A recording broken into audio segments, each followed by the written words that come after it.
Long before time began, before the stars shone in the sky and the rivers flowed on earth, the universe existed in a state of balance between creation and destruction.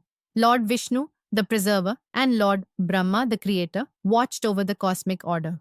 But there was an eternal force, beyond form and time, a force that neither began nor ended. Mahadev, the supreme being. However, the world needed a divine form of this power, a protector of dharma, a destroyer of evil, and a guardian of the cosmos. Thus, the celestial beings awaited the manifestation of Shiva. One day, as Lord Brahma meditated on the cycle of creation, he had a vision. A powerful being with matted hair, a crescent moon on his head, and a third eye that could burn the universe with a single glance. This being would not be born in the usual way, but would manifest from the cosmic energy itself. At the same time, Goddess Adi Shakti, the Divine Mother, decided to take form as Parvati, the daughter of the great Himalayas. She was destined to unite with Shiva and bring balance to the universe. One night, the cosmos trembled with energy.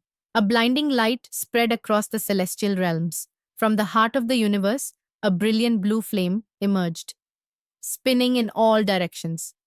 This was no ordinary flame. It was the essence of destruction and renewal.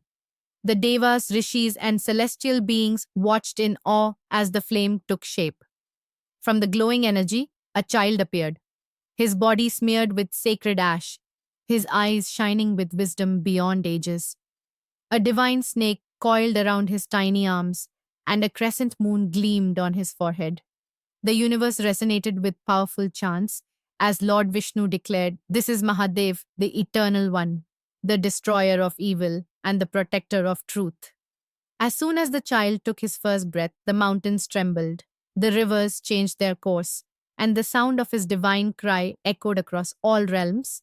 The celestial beings rejoiced, showering flowers from the heavens. Lord Indra, along with the devas, bowed before the newborn Shiva. The great sages sang hymns in his praise. Even Lord Brahma, the creator himself, acknowledged that his powers were incomplete without Shiva's existence. Goddess Parvati, who had been meditating for ages, felt a deep connection. Though she was yet to unite with Shiva, she knew that this child was her eternal consort, destined to become her divine partner. Nandi, the sacred bull, was drawn to the infant Shiva and stood guard beside him, vowing eternal devotion. Unlike mortal beings, Shiva was not bound by time. He was never born in the traditional sense, nor would he ever cease to exist. He was the embodiment of Adi, the beginning, and Anant, the infinite. The universe now had its destroyer and protector, the force that would uphold Dharma whenever the balance of the world was threatened.